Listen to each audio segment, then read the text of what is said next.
En 2022 hice mi primer recorrido por pueblos mágicos de México. No iba a grabar un canal, no tenía equipo, no tenía guión, no tenía audiencia. Iba a conocer lugares que tenía años queriendo conocer y cuando llegué a ellos entendí que esas historias merecen ser contadas. Grabé lo que pude, como pude, y cuando regresé a casa y vi el material, no me gustó para nada lo que vi. No era el material en sí de esos lugares, sino era cuando yo aparecía en pantalla. Un Alan sin experiencia, sin preparación, inseguro de si alguien querría escuchar lo que tenía que decir sobre arquitectura colonial, sobre historia minera, sobre conventos agustinos del siglo XVI. Ese material se quedó guardado casi 4 años. Seguí viajando, seguí visitando pueblos mágicos, pero tardé 3 años más en vencer lo que me impedía ejecutar lo que ese primer recorrido había sembrado. Destino Mágico nació de esa decisión, no de ese viaje. Hoy, con el canal construido y con otra forma de contar esas historias, puedo hacer lo que no pude en ese entonces. Compartir esos lugares, arquitecturas, esas historias que casi mueren en un disco duro. Lo que van a ver no es el inicio del canal, es la semilla de lo que lo hizo posible. En ese recorrido visité 11 pueblos mágicos. Vamos a ver 7. Los otros 4 se quedaron fuera no porque no valgan, sino porque Destino Mágico nunca se ha tratado de mostrarlo todo. Trata de mostrar lo que vale la pena mostrar. Esto es lo mejor de ese recorrido. Aguascalientes no siempre fue conocido por su feria ni por sus uvas. Antes de todo eso, fue conocido por su plata. Real de Asientos lleva en su nombre a la memoria de lo que fue. Los asientos de minas eran las concesiones reales que la corona española otorgaba para explotar los yacimientos del subsuelo. Quien recibía un asiento recibía también el derecho de construir sobre ese terreno, bajo ese terreno, y de extraer de él todo lo que la tierra guardara. En el siglo XVII, cuando la plata aguascalientense era un recurso estratégico para el Imperio Español, los asientos eran documentos de poder. Lo que quedó de ese poder es visible hoy en 2 formas: lo que está sobre la tierra y lo que está debajo de ella. El acueducto elevado en ruinas es uno de los vestigios de ingeniería hidráulica colonial menos documentados del centro de México. No era ornamental, era infraestructura de extracción. El agua que transportaba servía para los procesos de amalgamación con los que se separaba la plata del mineral. Sin agua no había plata, sin plata no había imperio. El acueducto era, en términos funcionales, tan importante como la mina misma. Los túneles son la otra cara, una red subterránea que en su momento conectaba las haciendas de beneficio, bocas de mina y depósitos del material. Caminar por ellos hoy es entender que la ciudad colonial no crecía solo hacia arriba, crecía también hacia abajo, excavando el mismo suelo que pretendía poblar. Lo que llama la atención de Real de Asientos no es su decadencia, es la dignidad con la que esa decadencia coexiste con la vida cotidiana. La danza folclórica en la plaza principal ocurre a metros de las ruinas. El pueblo no ha convertido su historia en museo ni en atracción turística, simplemente la habita.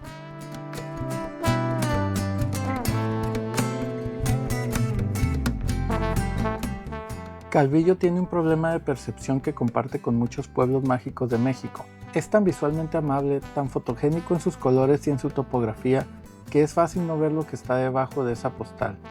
Fundado en 1575 como una misión franciscana en territorio de los pueblos chichimecas, Calvillo no fue una fundación pacífica, fue una avanzada colonial en una región que resistió la conquista durante décadas en lo que los historiadores llaman la Guerra Chichimeca, el conflicto armado más largo de la historia colonial mexicana. Los mismos cerros que hoy sirven de mirador fueron durante el siglo XVI posiciones estratégicas de resistencia indígena. El santuario de Nuestra Señora de Guadalupe, construido entre los siglos XVIII y XIX, no es solo un edificio religioso, es el marcador físico de la consolidación del control colonial sobre una región que tardó más de 50 años en ser sometida.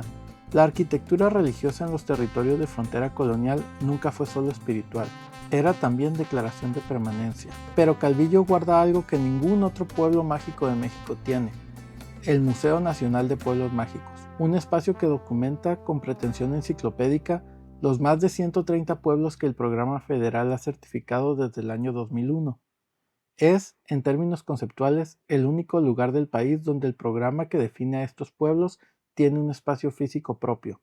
Que ese museo esté en Calvillo y no en una capital de estado, no en una ciudad turística de alto perfil, dice algo sobre la lógica con la que México construye sus propios monumentos a sí mismo, a menudo en los lugares donde menos se esperan.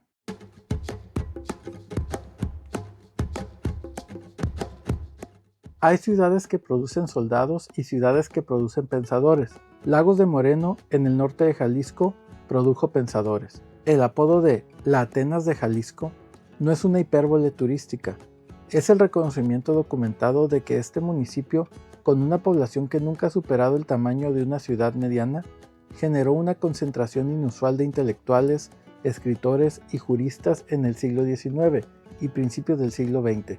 Pedro Moreno, el insurgente que dio su apellido a la ciudad.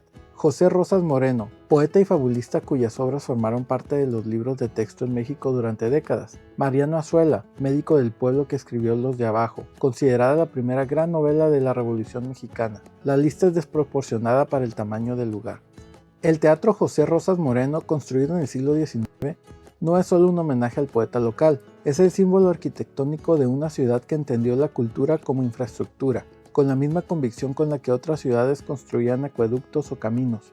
La Basílica de la Asunción, con su fachada de cantera y su escala que domina el centro histórico, pertenece a esa tradición de arquitectura religiosa novohispana que utilizaba la proporción y la altura como instrumentos de afirmación territorial. No solo había que creer, había que ver que había que creer. Lagos de Moreno es uno de esos lugares que la historia cultural de México debería mencionar con más frecuencia de lo que lo hace. Que no lo haga es, quizás, el dato más revelador sobre cómo este país recuerda a quienes lo pensaron.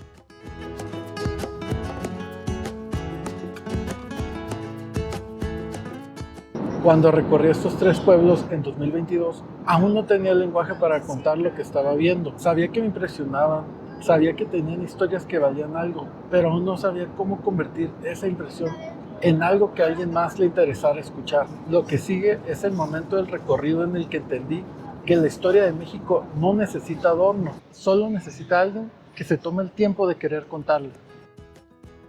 Hay lugares que el tiempo no abandona gradualmente, hay lugares que el tiempo abandona de golpe. Mineral de Pozos tuvo, a finales del siglo XIX, una población cercana a los 80,000 habitantes. Era uno de los centros mineros más activos del estado de Guanajuato, con haciendas de beneficio que procesaban plata y oro extraídos de decenas de minas activas en los cerros circundantes. Tenía teatro, mercado, vida urbana, la densidad de una ciudad que creía en su propio futuro. En las primeras décadas del siglo XX, una combinación de inundaciones en las minas, la caída de los precios internacionales de la plata, la inestabilidad de la Revolución Mexicana y el agotamiento progresivo de los yacimientos provocó un éxodo que tardó menos de 30 años en convertir una ciudad de 80,000 personas en un pueblo de menos de 500. La ex hacienda Santa Brígida es el registro físico más elocuente de ese colapso. Sus muros no fueron demolidos ni reconvertidos, simplemente quedaron en el lugar donde los dejaron quienes se fueron, oxidándose al ritmo de las lluvias y el sol del altiplano guanajuatense. Caminar por su interior es recorrer el esqueleto de una economía que existió, que fue poderosa y que desapareció sin que nadie pudiera o quisiera detenerlo. Lo que hace singular a Mineral de Pozos no es la ruina en sí misma, es el silencio alrededor de la ruina. No hay multitudes, no hay guías turísticos, no hay señalización explicativa en cada esquina. El lugar existe en sus propios términos, indiferente a si alguien llega a verlo o no. Esa indiferencia es, paradójicamente, lo que lo hace más honesto que la mayoría de los sitios históricos de México.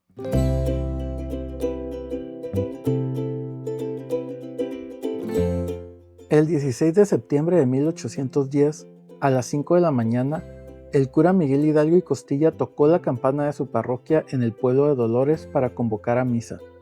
Lo que siguió a esa convocatoria fue la movilización armada que daría inicio al proceso de independencia de México. En 11 años, ese proceso transformaría el orden político de todo el continente americano. La parroquia de Nuestra Señora de los Dolores, con su fachada churrigueresca, construida entre 1712 y 1778, es el escenario físico de ese momento. El churrigueresco es un estilo barroco tardío caracterizado por una densidad ornamental que los historiadores del arte describen como horror vacui, el miedo al espacio vacío, la necesidad de cubrir cada centímetro de la fachada con decoración. Que el edificio donde comenzó la independencia de México sea precisamente uno de los más recargados estilísticamente de la época colonial tiene, dependiendo de cómo se mire, una lógica particular. Dolores Hidalgo es también, por una coincidencia geográfica que la historia nunca del todo explica, el lugar de nacimiento de José Alfredo Jiménez, el compositor que escribió más de 1000 canciones rancheras, que definió en gran medida el imaginario musical mexicano del siglo XX, que convirtió la cantina en un espacio filosófico donde se procesaba el amor, la pérdida y la identidad nacional. Nació y vivió en la misma ciudad donde un cura tocó una campana y cambió la historia de un continente.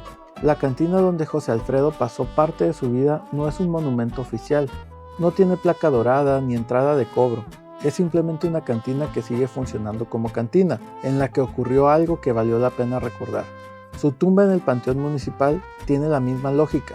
Está ahí, entre las tumbas de personas sin nombre histórico, accesible a quien llegue a buscarla. Dolores Hidalgo no necesita mitificarse, ya es mito.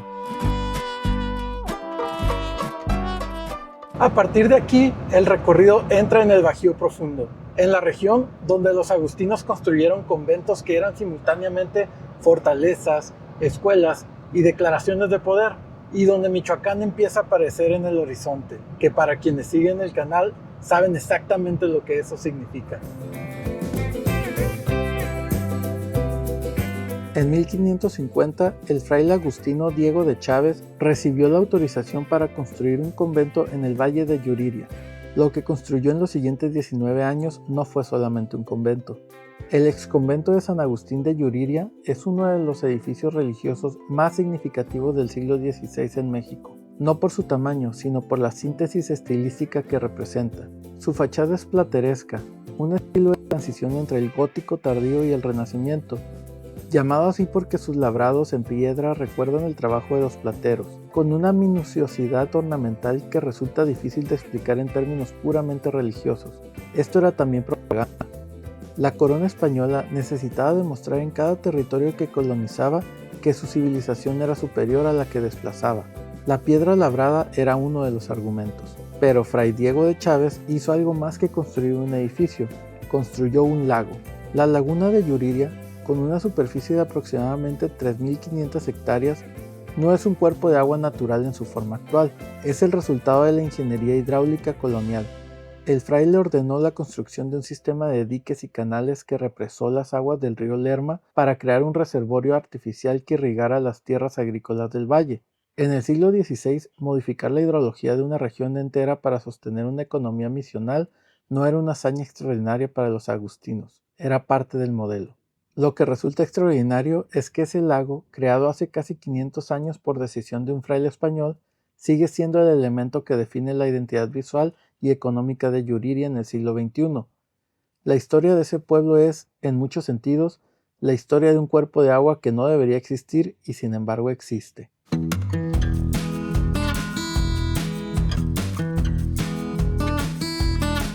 El lago de Cuitzeo es el segundo cuerpo de agua dulce más grande de México. Tiene una superficie de aproximadamente 40.000 hectáreas en su nivel histórico y está desapareciendo. La combinación de desecación agrícola, extracción de agua subterránea, cambio climático y falta de políticas de conservación efectivas ha reducido su nivel de forma sostenida durante décadas. Hay años en que ciertas zonas del lago pueden cruzarse a pie. Un cuerpo de agua que existió antes de que hubiera registros históricos en la región está siendo eliminado por decisiones tomadas en tiempos que sí tienen registro histórico, lo que significa que también tendrán responsabilidad histórica. El pueblo de Cuitzeo está construido sobre una calzada que atraviesa el lago, una decisión urbanística que tiene más de 400 años y que convierte al centro histórico en una suerte de isla conectada al continente por una franja de tierra sobre el agua. Esa imagen, un pueblo que literalmente existe encima de un lago, resume algo de la relación que los asentamientos coloniales mexicanos tuvieron con la geografía, no adaptarse a ella, sino atravesarla. El exconvento de Santa María Magdalena es uno de los conventos agustinos más antiguos de México. Fundado alrededor de 1550, casi contemporáneo al de Yuriria, su atrio es uno de los más grandes del país.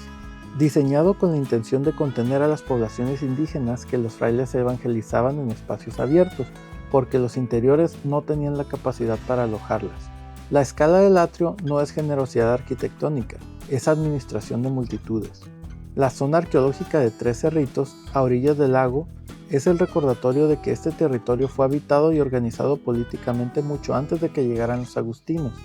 Los asentamientos purépechas en la cuenca del lago de Cuitzeo datan de periodos que los arqueólogos sitúan entre el año 900 y el 1200 de nuestra era.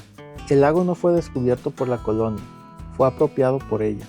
Cuitzeo es el último pueblo de este recorrido, y no es una coincidencia que sea michoacano.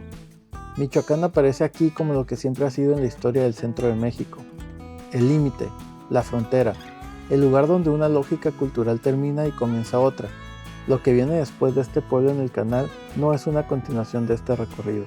Es un viaje completamente distinto, preparado de otra manera, con otra experiencia, pero tiene la misma raíz. Estos son los pueblos que en 2022 me convencieron de que valía la pena construir algo. No lo hice ese año, no lo hice el siguiente. Las razones que uno se da para no empezar algo siempre parecen suficientes en el momento. Lo que aprendí haciendo este canal es que la historia de estos lugares no espera que uno esté listo para contarla. La historia ya ocurrió, lo único que cambia es si alguien decide tomarse el tiempo de investigarla, de entenderla, de presentarla con el respeto que merece. Ese material que estuvieron viendo estuvo casi 4 años en un disco duro, porque no confié en que tuviera algo que decir. Hoy sé que el problema nunca fue el material, el problema era que aún no había aprendido a decirlo. Elegí 7 de los 11 pueblos que recorrí. Esa decisión no fue fácil, pero es parte de lo que significa hacer este canal. No todo lo que se graba merece pantalla. Lo que sí merece pantalla, merece hacerse bien. El siguiente capítulo de Destino Mágico no viene de un disco duro, viene directo desde Michoacán.